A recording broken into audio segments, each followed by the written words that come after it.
Ladies and gentlemen, welcome!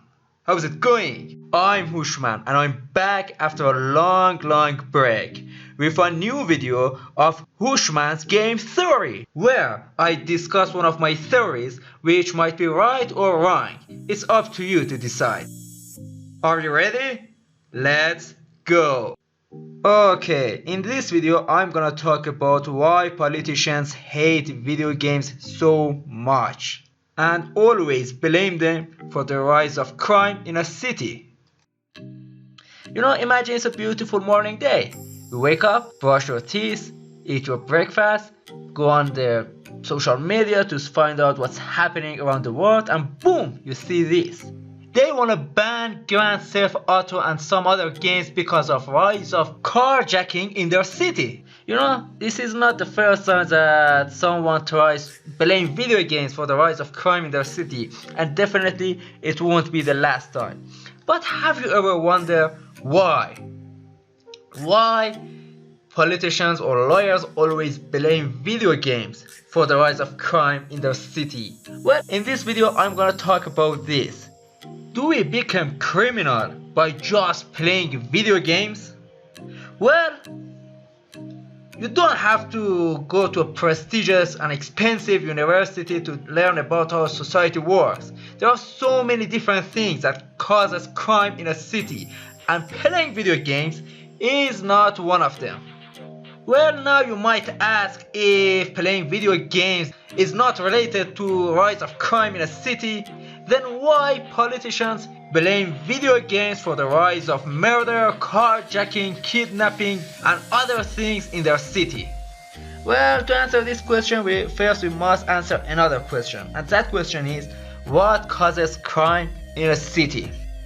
Well, there are so many reasons that a society, a city, a country can be infested by crime. And I'm not gonna cover all of them. In this video, I'm just gonna focus on the two main things that creates crime and turns civilized citizens into criminals. The first one is poverty. What does poverty mean? Well, poverty means you are not able to get what you need, no matter how hard you try for it. Look, we as human beings have some certain needs, such as food to eat, clothes to wear, a home to live. And if for some reasons we're not able to get them, it means we're living in poverty. Now you might ask, what's the relationship between poverty and the rise of crime? Well, it's simple. When we don't get what we need, we will go out and take it by force at any cost. This is the part that connects poverty to the crime. Let me give you an example to understand it a little bit better.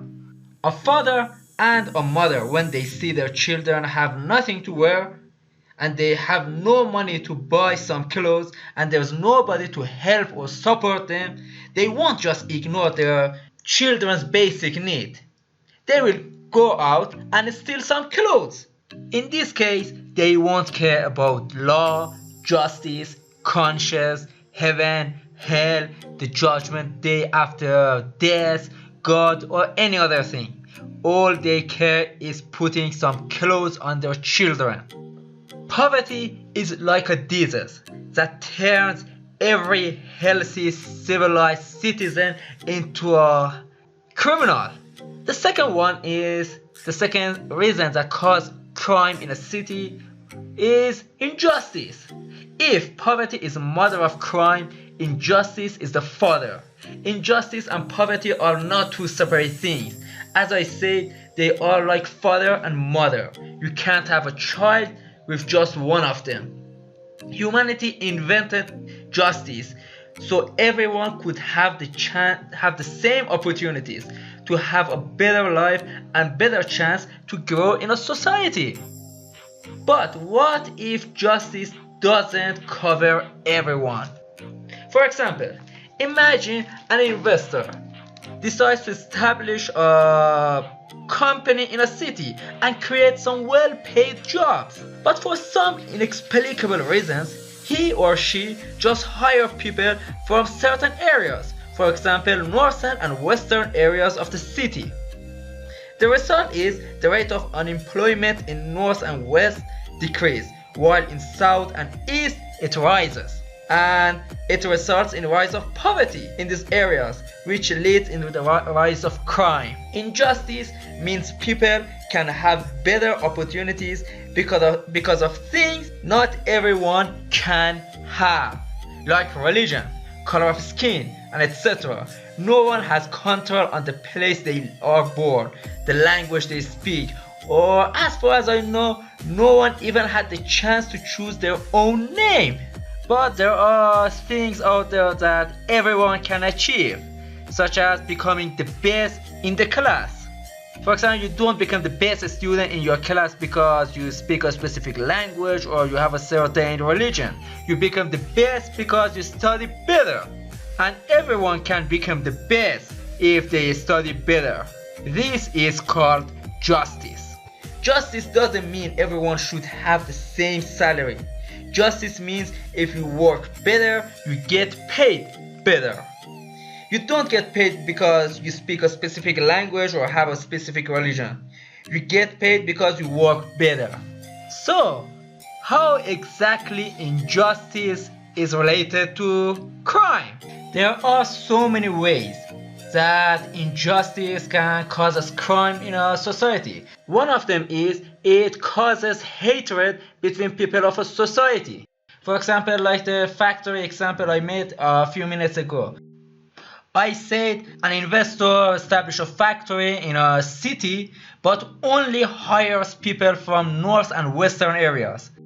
The result is the western and north people get jobs, well-paid jobs, and they get paid, they get money, and with money they get better opportunities and better life conditions. They can send their children to better university, they can live in better houses and have a better life than the people who live in southern and eastern areas.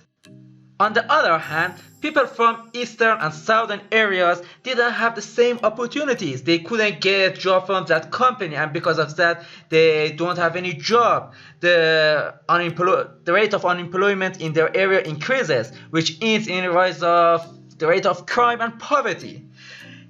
And it definitely will end into causes some animosity and hatred between people of southern and eastern and people of north and western areas. How?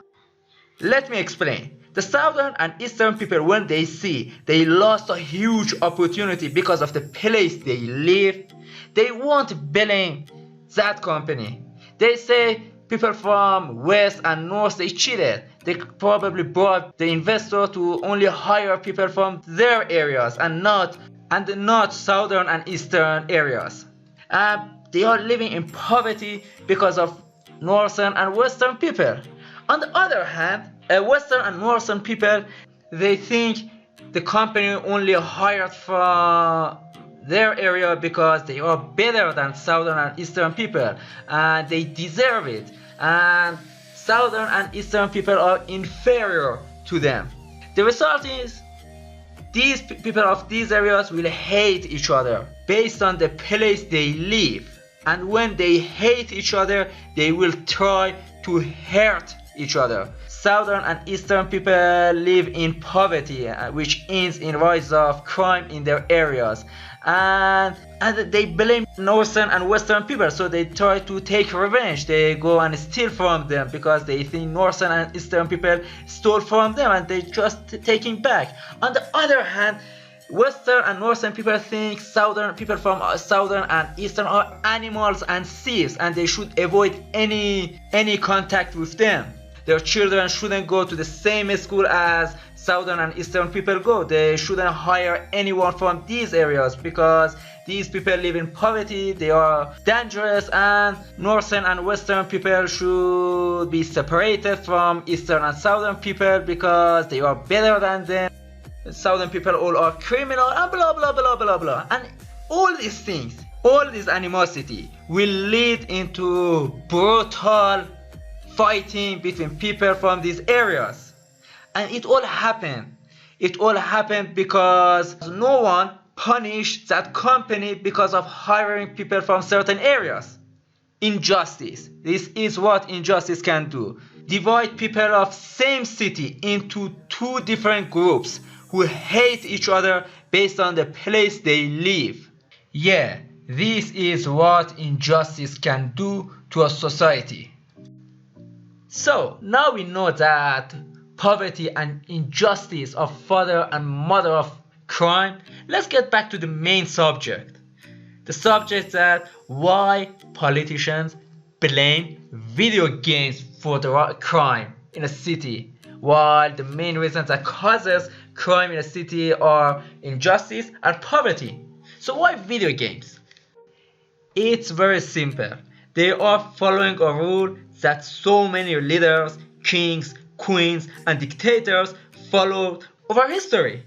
That rule says if there is a problem and you cannot, don't want to, or will not fix it, blame someone else.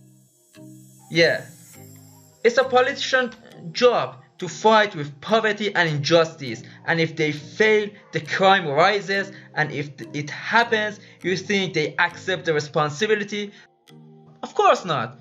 Have you ever seen a politician stands in front of camera and hundreds of reporters and says, hey, I'm sorry, I screwed everything up, I supposed to create jobs for everyone from every areas, but I didn't because the people who financially supported me to get elected wanted me to spend taxpayers' money on a certain areas to finance the big projects they had in their mind, and because of that the rate of poverty and crime in other areas is rising, and people of every area hate each other because of me, and I accept the responsibility and I'm going to resign and blah blah blah blah. Do you really think that one day a politician actually says what I just said? Of course not.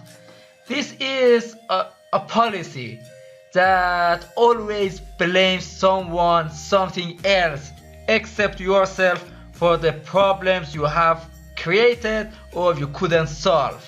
Back there, before video games were invented, politicians used to blame other people from other countries, other religions, other ideologies, and now they blame video games, movies, TV shows, and other things, and I'm sure in the future they find someone or something else to blame for the problems and issues they couldn't solve or they made.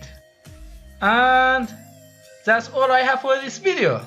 Thanks a lot for watching my video and listening to my lecture. And I'm not gonna say I'm a genius, I'm a sophisticated person and what I just say is 100% perfect. No, I'm not gonna say that.